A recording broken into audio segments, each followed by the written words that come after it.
Hello students, आज इस video में हम class 6 book R S Agarwal chapter 8 algebraic expressions exercise 8B question 4 से स्टार्ट करेंगे। बच्चों, ये एक्सरसाइज 8B की सेकंड वीडियो है। अगर आप क्वेश्चन 1 से लेकर 3 तक की वीडियो देखना चाहते हैं तो ऊपर आई बटन में लिंक दिया गया, वहाँ से देख सकते हैं। बच्चों, इस वीडियो के एंड स्क्रीन में भी इस चैप्टर 8 की प्लेलिस्ट का लिंक दिया गया है, अगर आप देखना चाहते हैं तो वहाँ से भी देख सकते हैं। बच्चों, जो क्वेश्चन 4 है वो लिखा गया है राइट द कोएफिशिएंट ऑफ। अब जो कोएफिशिएंट क्या होता है, तो सबसे पहले हमने जो पार्ट 1 है वो क्या है, क्वेश्चन 4 का पार्ट 1 वो कह रहा है कि x इन 13x। ठीक है, तो हमने बच्चों जैसे जो बोला गया है ना, हमने उसको हटा देना है, तो वो क्या हो गया, वो उसका कोएफिशिएंट हो गया। ठीक है, तो हम यहाँ पर लिखेंगे। अब यहाँ पर हमने क्या पूछा गया है, तो x इन 13x, तो यहाँ पर लिखेंगे द कोएफिशिएंट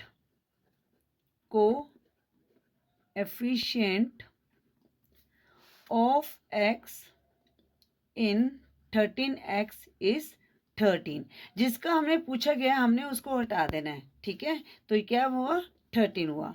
अब पार्ट 2 है, उसमें आगे क्या बोलेगा, y इन -5y। अब हमने y का देखना है कोएफिशिएंट, तो हम क्या करेंगे, y को हटा देंगे, तो यहाँ पर लिखेंगे द, मैं सीधा आंसर ही लिख रही हूँ, coefficient of y in -5y is -5। ठीक है, हमने जो साइन है वो जरूर लिखना है। ठीक है बच्चों, आगे पूछा गया है क्वेश्चन 3 में, क्वेश्चन 4 के पार्ट 3 में a इन 6ab। तो हमने a का कोएफिशिएंट ढूंढना है, तो हम लिखेंगे यहाँ पर the coefficient of a in 6ab is 6b। ठीक है बच्चों, हमने जिसका पूछे उसको हटा देना है और बाकी सारे डिजिट्स लिख लेने हैं, जो वेरिएबल्स और जो डिजिट्स होंगे। ठीक है बच्चों, तो ये आपको पता ही है, जो अल्फ़ाबेट्स होते हैं ये वेरिएबल्स होते हैं और जो ये नंबर्स होते हैं ये कांस्टेंट होते हैं। पार्ट 4 है z इन -7xz, तो क्या हो जाएगा इसका, -7x। तो यहाँ पर लिखेंगे the coefficient of z in -7x z is -7x। तो पार्ट 4 का क्या आंसर आया, -7x।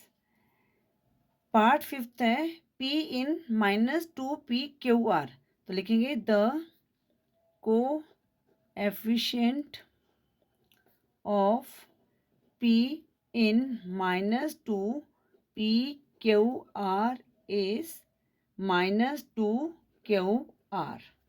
ठीक है, पार्ट 6 में पूछा गया है y square in 8x y square z, तो आपने ये लिखना है the coefficient of y square in 8x।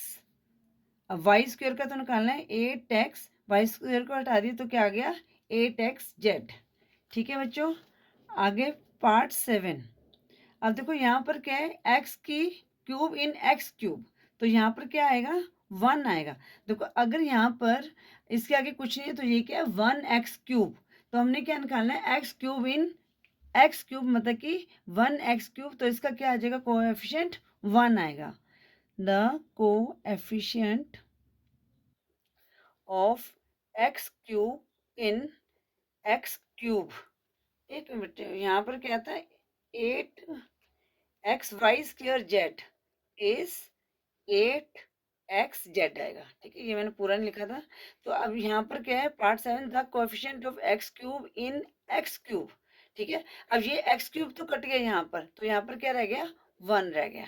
ठीक है, तो जो पार्ट 7 उसका आंसर क्या आया, 1 आया। इसी तरह पार्ट 8, तो एक्स स्क्वायर इन -x स्क्वायर। अब जो यहाँ पर -x स्क्वायर है, तो -x square means -1x square, तो x स्क्वायर को तो हमने हटा दिया, तो क्या बच गया, -1। तो पार्ट 8 का क्या आंसर आएगा, -1। तो यहाँ पर लिखेंगे the coefficient of x square in minus x square is -1। ठीक है बच्चों, इस तरह से आपने लिखना है। तो इस तरह से आपने क्वेश्चन 4 को सॉल्व करना है। आई होप ये समझ आ गया होगा आपको। जिसका हमने कोएफिशिएंट निकालना है उस वैल्यू को वहाँ से हटा देना है। ठीक है, अब क्वेश्चन 5 करेंगे। क्वेश्चन 5 में क्या बोला गया है, write the numerical coefficient of a b. अब बच्चे न्यूमेरिकल लिखना है तो हमने क्या लिखना है, जैसे यहाँ पर ए बी तो हमारा तो वेरिएबल्स है, तो इसके आगे कुछ नहीं है, तो इसका मतलब यहाँ पर 1 है, तो इसका न्यूमेरिकल एफिशिएंट क्या हो गया, कोएफिशिएंट क्या हो गया, 1 हो गया। ठीक है, तो यहाँ पर लिखेंगे पार्ट 1 में द न्यूमेरिकल कोएफिशिएंट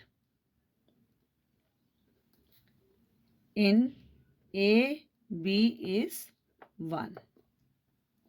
पार्ट 2 में क्या है, -6, तो यहाँ पर लिखिए द न्यूमेरिकल कोएफिशिएंट इन, क्या बोला गया, -6 BC। तो हमने जो साइन है उसको भी लेना है, क्या है, इस -6। ठीक है, पार्ट 3 वो क्या दिया गया है, 7XYZ। तो न्यूमेरिकल देखना है तो इसका क्या आएगा, 7 आएगा। तो यहाँ पर लिखेंगे द न्यूमेरिकल को, आपको पता चल गया जब भी कोएफिशिएंट वर्ड आता है तो जिसका हमने निकालना है तो हम क्या करें, उस जो वर्ड को वहाँ से हटा देंगे। अगर जैसे न्यूमेरिकल पूछे है तो आपने न्यूमेरिकल को निकालना है, कोएफिशिएंट CIENT। ठीक है, इन क्या था, 7XYZ, 7XYZ इज 7। ठीक है बच्चों, लास्ट पार्ट ऑफ क्वेश्चन 5 का क्या दिया गया है, इसको लिख लेती हूँ यहाँ पर, द न्यूमेरिकल कोएफिशिएंट इन, क्या दिया गया है, -2x³ y²z। अब यहाँ पर न्यूमेरिकल वैल्यू कौन सी है, -2 है, तो पार्ट 4 का क्या आंसर आया, -2 आया। अब हम करते हैं क्वेश्चन 6। अब बच्चों यहाँ पर क्वेश्चन 6 में क्या बोला गया, right the constant term of. अब कांस्टेंट टर्म को हमने लिखना है, तो बच्चों यहाँ पर क्या दिए गए, 3x² जो पार्ट 1 है, +5x +8। अब कांस्टेंट कौन सी होती है, जो हमारे पास सिर्फ न्यूमेरिकल वैल्यू होती है, जिसके साथ कोई वेरिएबल नहीं होता। ठीक है ना, अब यहाँ पर क्या वेरिएबल भी है साथ में, तो ये हमारा कांस्टेंट नहीं है। जो सिंगल है, जिसके साथ कोई वेरिएबल नहीं है, वो हमारा क्या होता है, कांस्टेंट होता है। तो यहाँ पर भी अगर इसको आपने लिखना है तो इस तरह से लिख सकते हैं, कांस्टेंट पार्ट 1 क्वेश्चन 6 का, कांस्टेंट टर्म ऑफ, तो इस तरह से लिख सकते हैं आप, 3x² + 5x + 8 इज 8। ठीक है बच्चों, इस तरह से ये आपका आंसर आ गया। उसी तरह पार्ट 2 में तो लिखेंगे यहाँ पर कांस्टेंट टर्म ऑफ 2x² -9। तो अब यहाँ पर हमारी कांस्टेंट टर्म क्या होगी, -9 होगी। ठीक है, कांस्टेंट क्या होता है, जिसके साथ कोई वेरिएबल नहीं होता। ठीक है, जो फिक्स्ड वैल्यू होती है, जैसे 9, 2, 3, ये सारी के फिक्स्ड वैल्यू है। ठीक है, जो वेरिएबल की वैल्यू है वो फिक्स नहीं होती, वो चेंज होती रहती है। ठीक है, तो जो पार्ट 2 है क्वेश्चन 6 का, उसका आंसर क्या आया, -9। अब हम करते हैं पार्ट 3। पार्ट 3 क्या बोला गया है, 4y² - 5y + 3/5। तो यहाँ पर कांस्टेंट टर्म कौन सी हुई, 3/5। ठीक है, तो यहाँ पर लिखेंगे कांस्टेंट टर्म ऑफ, अगर ऑब्जेक्टिव टाइप में आता है तो सीधा अपने जो करेक्ट आंसर है उसको टिक करना है, 4y² - 5y + 3/5। तो यहाँ पर कौन सी होगी, 3/5। प्लस लगाने की जरूरत नहीं है, अगर माइनस आता है तो वो हमने जरूर लगाना है। ठीक है, अब पार्ट 4 में क्या दिया है, z³ - 2z² + z, तो -8/3 है। तो यहाँ पर वैल्यू कौन सी हुई, -8/3। तो यहाँ पर लिखते हैं कांस्टेंट टर्म ऑफ, मैं ये वैल्यू लिख लेती हूँ, क्या थी, Z cube minus 2z² plus Z minus 8/3। तो बच्चों यहाँ पर कौन सी है कांस्टेंट टर्म, -8/3। तो ठीक है बच्चों, इस तरह से आपने ये क्वेश्चन 6 को सॉल्व करना था। आई होप ये क्वेश्चन 4, 5, 6 आपको अच्छी तरह से समझ आ गए होंगे। अब हम करते हैं क्वेश्चन 7। क्वेश्चन 7 क्या कह रहे हैं, identify the monomials, binomials and trinomials in the following. देखो बच्चों, ये मैं आपको साथ साथ ही बताती जाती हूँ। मोनोमियल्स क्या होते हैं, अब जैसे यहाँ पर बच्चों हमारे जो पार्ट 1 है इसमें क्या है, -2xyz है। तो यहाँ पर क्या सिंगल वैल्यू है, जब भी सिंगल वैल्यू होती है तो वो क्या होता है बच्चों, हमारा मोनोमियल्स होता है। ठीक है, तो यहाँ पर आप सीधा मोनोमियल्स भी लिख सकते हैं, या आपने थोड़ा सा और अट्रैक्टिव बनाना है तो हम कैसे लिख सकते हैं, the given expression contain only one term. यहाँ पर ये पूरी एक वन टर्म है, ठीक है, सो इट इज मोनोमियल्स। तो इस तरह से भी लिख लेते हैं। तो यहाँ पे लिखेंगे the given expression contain only one term, so it is monomial। ठीक है, अब पार्ट 2, अब पार्ट 2 में क्या दिए गए, यहाँ पर 5 + 7x³ y³ z³। अब बच्चे देखो, जो ये साइन होते हैं ना, ये इसको पार्ट्स में डिवाइड कर रहे हैं। तो एक ये वाला पार्ट हो गया और एक ये वाला पार्ट हो गया। तो अब यहाँ पर क्या है, 2 हैं। ठीक है, जब भी 2 होते हैं किसी मतलब कि किसी एक्सप्रेशन में, तो वो क्या होता है, बाइनोमियल्स होता है। मोनोमियल्स जिसमें वन टर्म होती है, और बाइनोमियल्स में जिसमें 2 टर्म होती हैं, और ट्राई का मतलब होता है 3, जो जहाँ पर 3 होती हैं टर्म्स उसको कहते हैं ट्राइनोमियल्स। ठीक है, तो यहाँ पर आप लिख सकते हैं जैसे इक्वल टू करके बाइनोमियल्स से लिख सकते हैं। अगर आपने थोड़ा सा और अच्छा लिखना है तो इस तरह लिख सकते हैं, the given expression contain only 2 terms. ठीक है, सो इट इज बाइनोमियल। ठीक है बच्चों, ये आपके ऊपर डिपेंड है कि आपने कैसे लिखना है, ये आपकी टीचर कैसे कहती है। वैसे आप डायरेक्ट भी लिख सकते हैं, अब मैं डायरेक्ट लिख रही हूँ। पार्ट 3 में क्या दिया गया बच्चों, -5x³।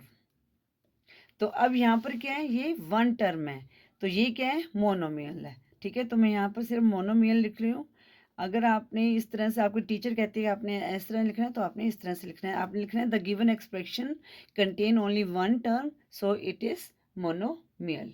ठीक है बच्चों, अब हमारे पास क्या है, पार्ट 4 में क्या है, a + b - 2c। तो बच्चों अब इसको ध्यान से देखो, ये इसने डिवाइड किया हुआ है साइंस ने। जो साइन होते हैं ना, प्लस माइनस डिवाइड और मल्टीप्लिकेशन, ये पार्ट को डिवाइड करते हैं। तो एक ये पार्ट बन गया, एक टर्म बन गई, एक ये टर्म बन गई, और ये एक टर्म बन गई। तो यहाँ पर कितने टर्म्स हैं, 3 टर्म्स हैं। तो यहाँ पर 3 टर्म्स हैं, तो ये मैं लिख लेती हूँ।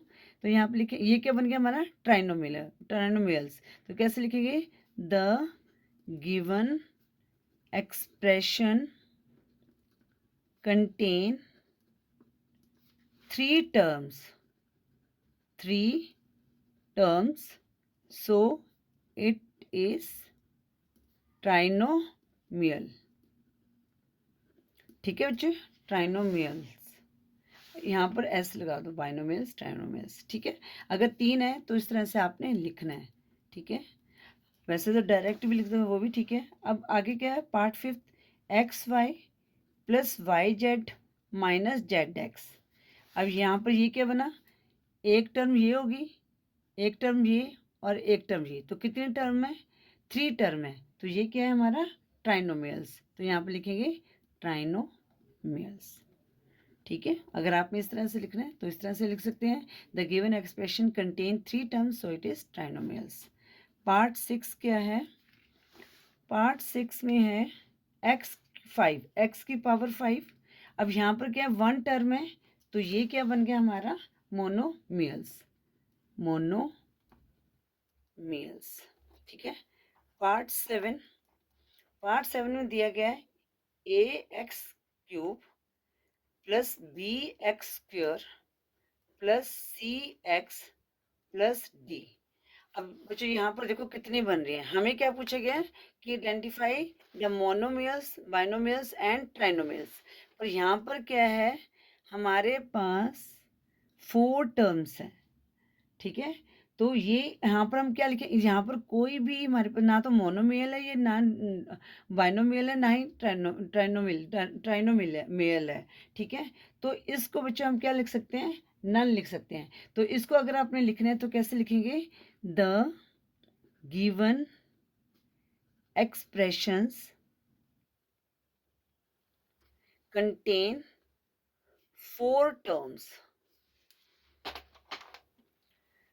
4 terms, so it is none of, या नन भी लिख देंगे तभी चलेगा, none of monomial, binomials and trinomials. ठीक है, तो इसका आंसर क्या आया? पार्ट 7 का नन आया। अब हम पार्ट 8 देखते हैं। पार्ट 8, ठीक है, पार्ट 8 क्या है बच्चों? -14। अब यहाँ पर क्या है, सिर्फ 1 टर्म है, तो ये क्या हुआ? मोनोमियल हुआ। ठीक है, और पार्ट 9 यहाँ पर क्या है? 2x + 1। अब यहाँ पर कितनी टर्म होगी? 2 टर्म होगी, तो ये क्या हो गया हमारा? बाइनोमियल्स। ठीक है, वर्डिंग मैंने आपको बता दी। अगर इस तरह से लिखना चाहते हो इस तरह लिख सकते हो, या आप डायरेक्ट इस तरह से भी लिख सकते हो। ठीक है बच्चों, इस तरह से आपने क्वेश्चन 7 में माइनोमियल्स, मोनोमियल्स, बाइनोमियल्स और ट्राइनोमियल्स को फाइंड आउट करना था। आई होप क्वेश्चन 7 भी आपको अच्छी तरह से समझ आ गया होगा। अब हम करते हैं क्वेश्चन 8। क्वेश्चन 8 में क्या बोला गया बच्चों? Right all the terms of the algebraic expressions. अब बच्चों इसका मतलब क्या हुआ? जैसे ये हमारे पास क्या है, एक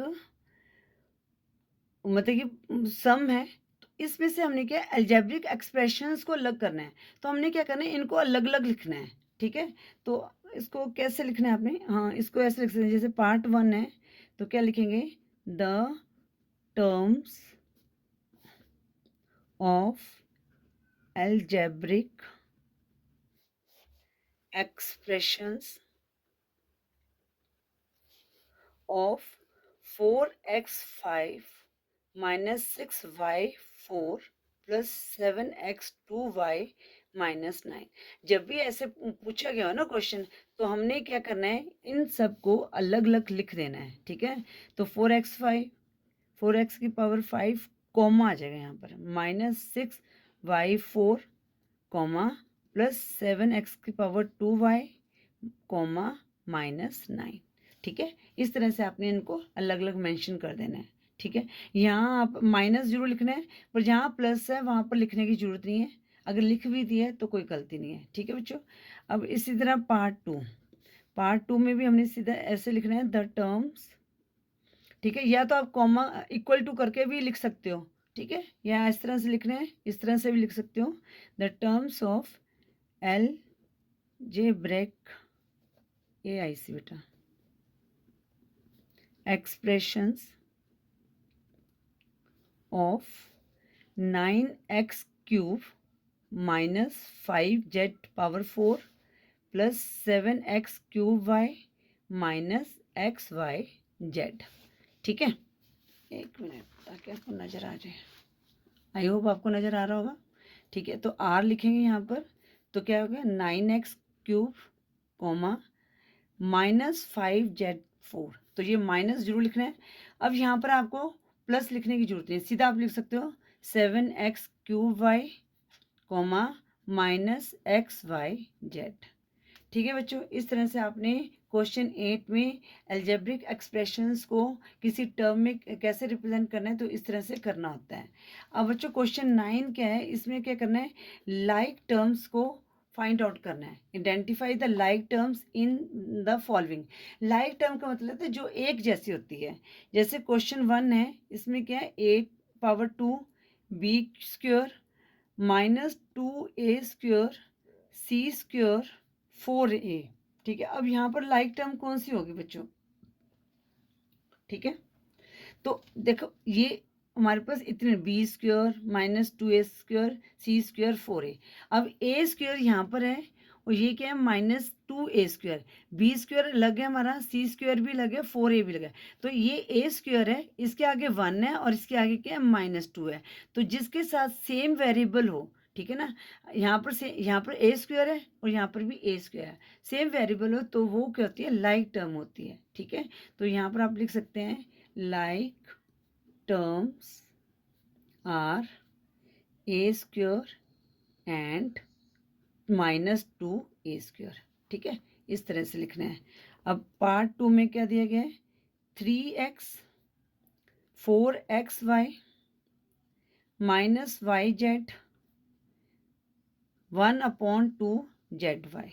ठीक है, अब बच्चों ये डिफरेंट है, ये डिफरेंट, यहाँ पर वाई जेड है और यहाँ पर भी। अब देखो बच्चों, हम जेड वाई लिख दो या वाई जेड लिख दो, ठीक है, एक ही बात है।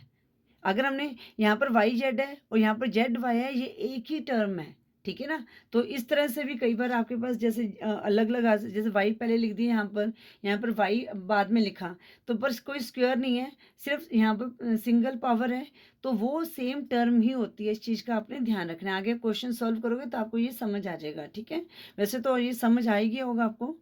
लाइक टर्म्स क्या होगी यहाँ पर, आर -yz, ठीक है, एंड 1/2zy।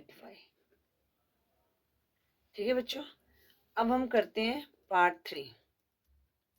पार्ट 3 में क्या दिया, -2xy² x² y, ठीक है, 5y²